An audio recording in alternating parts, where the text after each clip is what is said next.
ஒரு நாட்டுல பொண்ணுங்க சிரிக்க கூட ரெஸ்ட்ரிக்ஷன்ஸ் தான் நம்புவீங்களா? ஆமாங்க. ஆப்கானிஸ்தான்ல அதான் நடந்துட்டு இருக்கு. இந்த வீடியோ பாருங்க. Afghanistan is the worst country in the world to be a woman. But this time, we are not silent.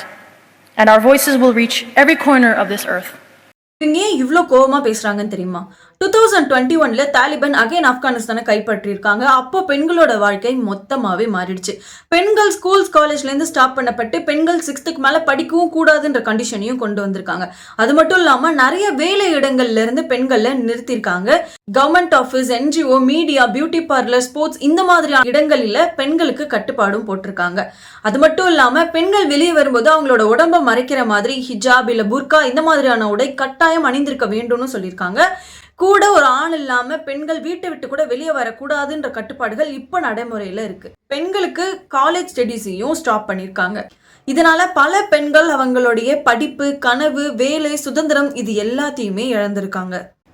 இதெல்லாம் எதிர்த்து ஆப்கானிஸ்தான்ல இருக்கும் பெண்கள் பீஸ்ஃபுல் ப்ரொடெஸ்ட் ஒன்று நடத்தினாங்க. ஆனால் அந்த ப்ரொடெஸ்ட்டும் ரெஸ்ட்ரிக்ஷன்ஸை தான் ஃபேஸ் பண்ணுச்சு. United nation, human rights organisations மற்றும் பல நாடுகள்ல இருந்து இந்த ரெஸ்ட்ரிக்ஷன்ஸை கிரிட்டிசைஸ் பண்ணிட்டு இருக்காங்க. இது விமனோட ரைட்ஸ் அண்ட் ஃப்ரீடம்ஸ் எல்லாத்தையுமே வயலேட் பண்ணுதுன்னு சொல்றாங்க. ஆனால் தலிபான் இது அவங்களோட இஸ்லாமிக் லா இன்டர்பிரிட்டேஷன் அடிப்படையில் இருக்குன்றது சொல்றாங்க. பொண்ணோட மொத்த ஃப்ரீடமையும் பறிச்சுட்டா அது பேர் பாதுகாப்பு கிடையாது, அடிமைத்தனம். ஒரு பொண்ணோட ஃப்ரீடம், கல்வி, கனவு, படிப்பு இது எல்லாத்தையும் பறிச்சுட்டு ஒரு பொண்ணுனா வீட்டுக்குள்ளதான் இருக்கணும்னு சொல்ற அவங்களோட நாடு பின்னோக்கி போயிட்டு இருக்குன்றது தான் என்னோட கருத்து. இதை பத்தின உங்க கருத்து என்னன்றத மறக்காம கமெண்ட் பாக்ஸ்ல சொல்லிட்டு போங்க. அண்ட் தேங்க்ஸ் ஃபார் வாட்சிங்.